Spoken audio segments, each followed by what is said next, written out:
Hello friends, मैं अनूप कुमार यादव आज आपके साथ एक न्यू कॉन्सेप्ट शेयर करना चाहता हूँ और वह कॉन्सेप्ट है लाइफलाइन कॉन्सेप्ट। सबसे पहले आप सभी को हमारे यूट्यूब चैनल पर स्वागत है। फ्रेंड्स, मैं लाइफ को दो एंगल से देखना चाहूँगा, एक डिपेंडेंट एंड दूसरा इंडिपेंडेंट। चलिए आगे बढ़ते हैं। लाइफ लाइन का इस कॉन्सेप्ट में जो पहला पड़ाव है वह है 0 ईयर्स से लेकर 25 ईयर्स तक का। फ्रॉम 0 to 25 इस फेज़ में हम लोग अपने पेरेंट्स पर डिपेंडेंट होते हैं। हमारा सारा खर्च, चाहे एजुकेशन का हो, कपड़े का हो, मोबाइल का खर्च हो, लैपटॉप का या कंप्यूटर का, खाने पीने का, मीन्स मौज मस्ती, सारा खर्च ये हमारे पेरेंट्स के ऊपर डिपेंडेंट रहता है। मीन्स जीवन का हर वो चीज़ जो हमारे नरिशमेंट के लिए चाहिए वो हर चीज़ हमारे पेरेंट्स से मिलता है। इस फेज़ में हमारा कोई टेंशन नहीं रहता, हम मस्त लाइफ जीते हैं, बिल्कुल रिलैक्स, राजा की तरह, क्योंकि हमारे बारे में सोचने का काम हमारे फादर करते हैं। आइए लाइफ लाइन कॉन्सेप्ट का सेकेंड फेज की तरफ बढ़ते हैं, जो 26 ईयर से लेकर 60 ईयर तक का होता है, अर्थात 26 से लेकर 60 का उम्र। इस फेज में हम खुद पर डिपेंडेंट होते हैं। हम मेहनत करते हैं, काम करते हैं, पैसा कमाते हैं और उससे अपना परिवार और घर चलाते हैं। अब इस फेज में कई लोग हम पर डिपेंडेंट होते हैं, जैसे हमारे ओल्ड पेरेंट्स, हमारी पत्नी।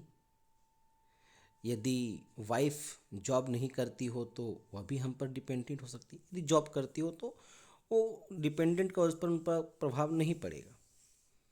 हमारे बच्चे और फोर्थ हमारा सपना, ये सारे के सारे लोग हम पर डिपेंडेंट होते हैं। जब हम छोटे थे तब हमारे सारे सपने पूरे करने का काम हमारा फादर का था और उन्होंने अपना फ़र्ज ईमानदारी से निभाया। ठीक वैसे ही लाइफ के इस सेकेंड फेज में कुछ लोग हम पर डिपेंडेंट हैं और अब यह हमारा फ़र्ज है कि हम भी अपने बच्चों को सही तरीके से नरिशमेंट करें। तो ये था हमारा लाइफ लाइन का सेकेंड कॉन्सेप्ट। आइए अब थर्ड फेज की बात करें, जो 60 की उम्र से लेकर 80 की उम्र तक का होता है। जैसे जैसे मेडिकल ट्रीटमेंट एडवांस होता जा रहा है वैसे वैसे हमारा लाइफ स्पैन अर्थात जीने की उम्र बढ़ती जा रही है। जैसे कि पहले हमारा लाइफ स्पैन 60 से लेकर 65 का हुआ करता था, मीन्स 60-65 में लोग इस दुनिया को छोड़कर चले जाते थे। पर आज के ज़माने में न्यू मेडिकल ट्रीटमेंट और लोग काफ़ी हेल्थ कॉन्शियस भी हुए हैं। आज के लोग योगा और स्ट्रेस फ्री मैनेजमेंट जैसे कोर्सेज को कर कर जीने की चाह को बढ़ा चुके हैं या बढ़ाना चाह रहे हैं। जीवन के इस थर्ड फेज में हमारे पेरेंट्स हमारे साथ नहीं होते हैं। हमारे पापा जो हमारे लिए हीरो थे, हमारे हर सपने को पूरा करते थे, आज वो नहीं है। आज हम 80 की उम्र में खड़े हैं।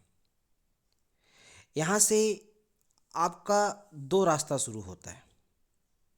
पहला रास्ता डिपेंडेंट, दूसरा रास्ता इंडिपेंडेंट।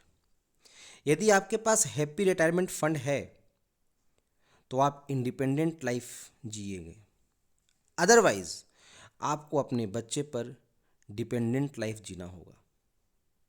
और मेरा सोचना यह है कि कोई भी समझदार व्यक्ति अपने बच्चों पर डिपेंडेंट रहना नहीं चाहेगा। जिसे बचपन से दिया है आज उसके सामने हाथ फैलाकर मांगना पड़े, यह कहाँ का समझदारी है।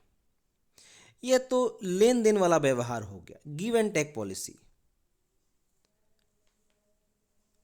बाप ऐसा बोलेगा क्या कि बेटा मैंने तुम्हारे लिए 25 वर्ष किया, अब तुम्हें भी मेरे लिए 25 वर्ष करना होगा। जैसे मैंने तुम्हारा देखभाल किया, तुम्हें भी हमारा बुढ़ापा वैसे ही देखना होगा। यह एक समझदार माता पिता का निशानी नहीं है। इसलिए आपको पेंशन प्लानिंग करना ही होगा, चाहे हंस के करें या रो के, करना तो पड़ेगा भाई। क्योंकि इस पड़ाव में आपकी इनकम बंद हो जाएगी, आप शारीरिक तौर पर कमज़ोर हो जाएंगे, बैंक आपका लोन तक नहीं देगा, लेकिन आपका खर्च चालू रहेगा। हाँ, हो सकता है खर्च में कुछ कटौती हो, पर खर्च तो फिर भी रहेगा ना। आपका कुछ पर्सनल खर्च के बारे में बताना चाहूँगा, जो लगभग रिटायरमेंट के बाद होता है। जैसे आपका 3 वक्त का खाना, सुबह का नाश्ता, दोपहर का खाना और रात का डिनर, आपके कपड़े का खर्च, आपका मेडिसिन का खर्च। कुछ लोग आपके रिलेटिव आएंगे, आपको जाना पड़ेगा, उसका भी तो खर्च है। बर्थडे पर या दिवाली जैसे काफ़ी फेस्टिवल में आपको अपने ग्रैंड सन या ग्रैंड डॉटर के लिए कुछ गिफ्ट देना पड़े, या कुछ घर का ऐसा कुछ रिपेयरिंग का काम हो, आपका अपना मोबाइल खर्च, मीन्स काफ़ी ऐसा खर्च है जो होता है, जिसे शायद हम लोग अभी याद नहीं करते हो। लेकिन किसी रिटायर्ड पर्सन के पास जाके बैठिए और उनका हालात को देखिए। यदि उनके बच्चे उनका सही ढंग से देखभाल कर रहे होंगे तो वो बूढ़ा आदमी काफ़ी खुश होगा। लेकिन यदि उनके बच्चे उनका यदि सही तरीक़ा से देखभाल नहीं कर रहे हैं तो उन्हें उत्पीड़न झेलना पड़ता है, इंसल्टिंग लाइफ जीना पड़ता है। तो फ्रेंड्स, फाइनेंसिंग प्लानिंग आज से ही शुरू करें। फाइनेंशियल प्लानिंग में ज़रा भी लेट ना करें। आप ये ना सोचें नहीं 5 साल के बाद करूँगा, 2 साल के बाद करूँगा। जितना जल्द हो उतना जल्द शुरू करें, समय वेस्ट ना करें। आई होप मेरा ये वीडियो जिसे लाइफ लाइन कॉन्सेप्ट के ऊपर मैंने बनाया है आपको अच्छा लगा होगा।